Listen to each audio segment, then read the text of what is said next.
Hi guys, hope you're all doing well. Today we're taking a look at Call of Duty Black Ops Cold War gameplay. A big thanks to Activision for sponsoring this one and giving me access to the game. So I joined a remote play session a couple of weeks ago and was allowed to record everything on offer in this early multiplayer build of the game. And in this vid we're going to keep things at a high level, the basics, what the game is, how it plays, and some first impressions. So I played this on PC, maxed out the graphics, and was playing with and against console players. So yes, indeed, as with Modern Warfare and Warzone, this game will have cross-platform as well as cross-gen. And what you're seeing here is a game mode called Combined Arms. This is Cold War's ground war mode, I suppose you could say, but this time it's only 24 players. And in this mode, there are usually 5 or 6 domination style capture points on a larger map with multiple vehicles to use. Attack boats equipped with miniguns, jet skis, snowmobiles, and even tanks. Sadly, no helicopters apart from those that are in score streaks. You'll of course notice the zip lines too on the Armada map here, useful for getting from ship to ship.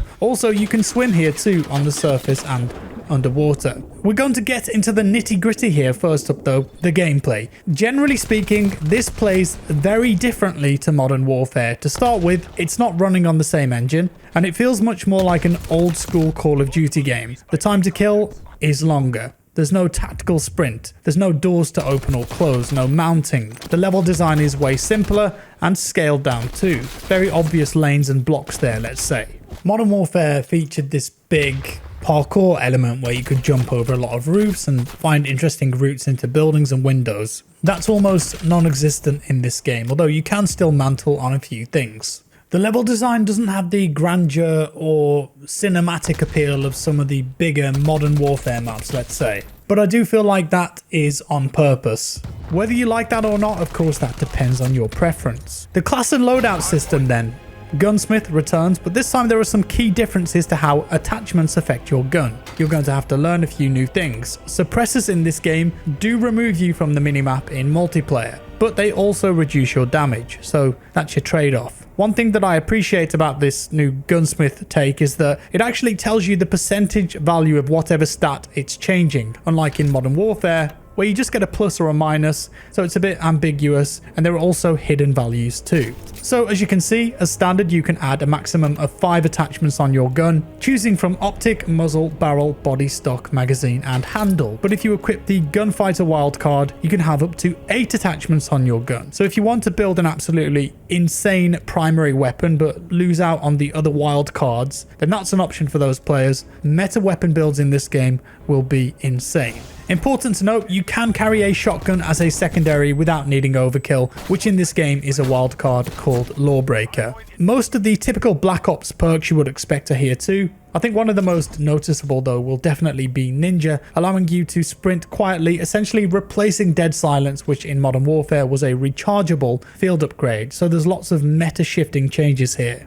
Tac Mask pretty much completely nullifies the effects of flashes and stuns as well, which is quite different to the anti-flash stun perk in Modern Warfare. That will be quite a big deal in MP. In this build of the game, there were 3 assault rifles, 3 SMGs, 2 tac rifles, 2 LMGs, and 2 snipers as primaries. You've got 4 field upgrades that recharge over time too. A few different options there. And I don't think that I saw any glint on sniper scopes either. So I think they will absolutely dominate in multiplayer.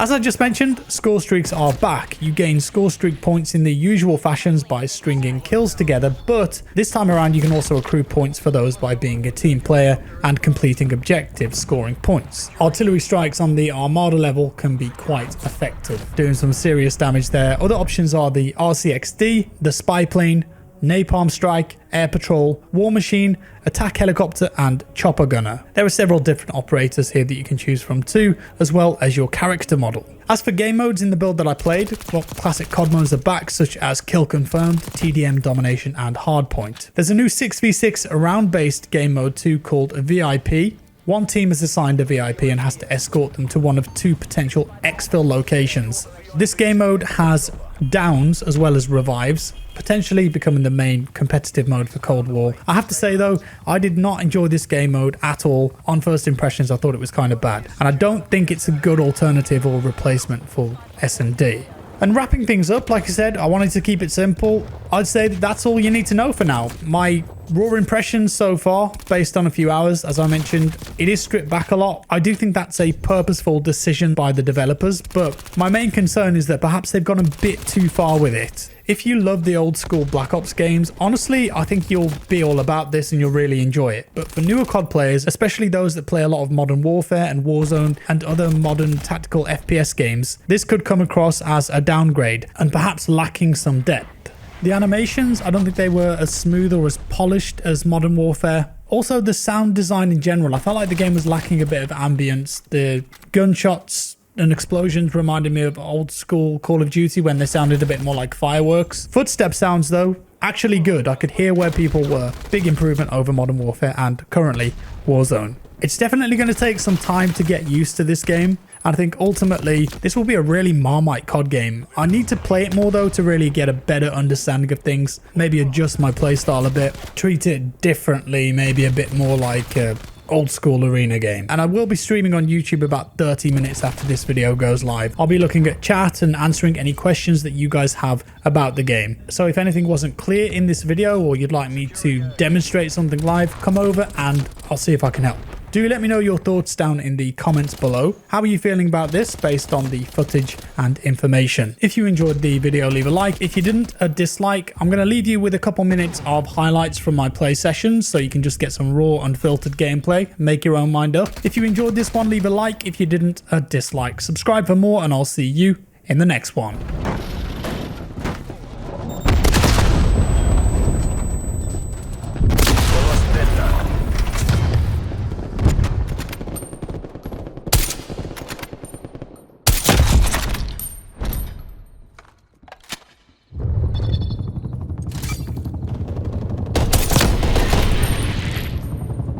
Plane available.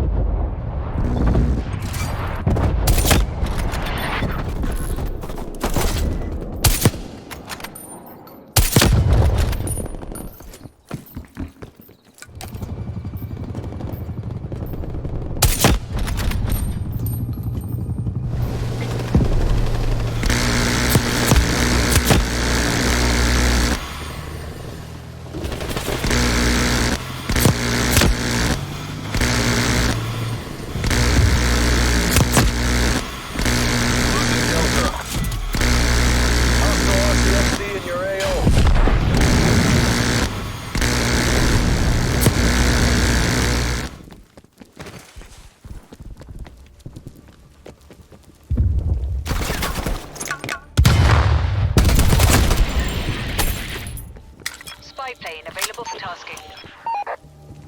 Spy plane commencing surveillance operation.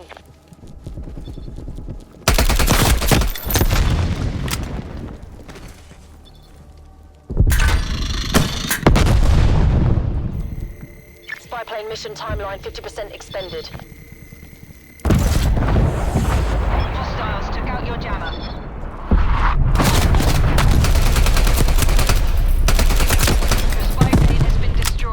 Enemy spy plane inbound.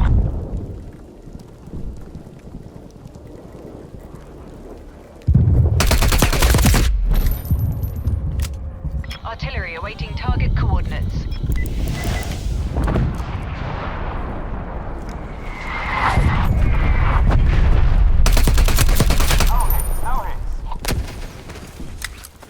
Hits outside CEP.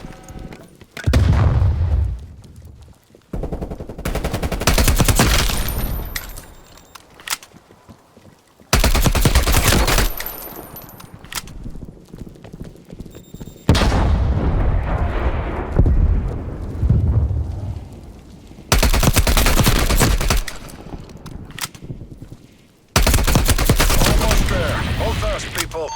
Spy plane standing Artillery by. targeting detected. Attack helicopter. Call. Incoming artillery. Spy plane established ahead. This is Axel. PR, weapons up.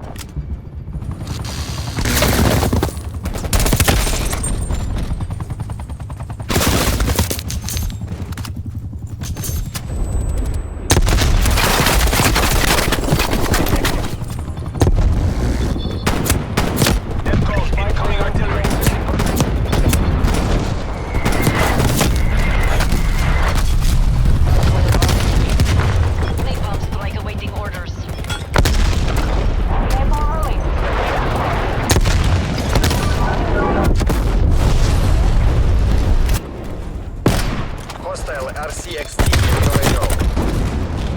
Enemy has...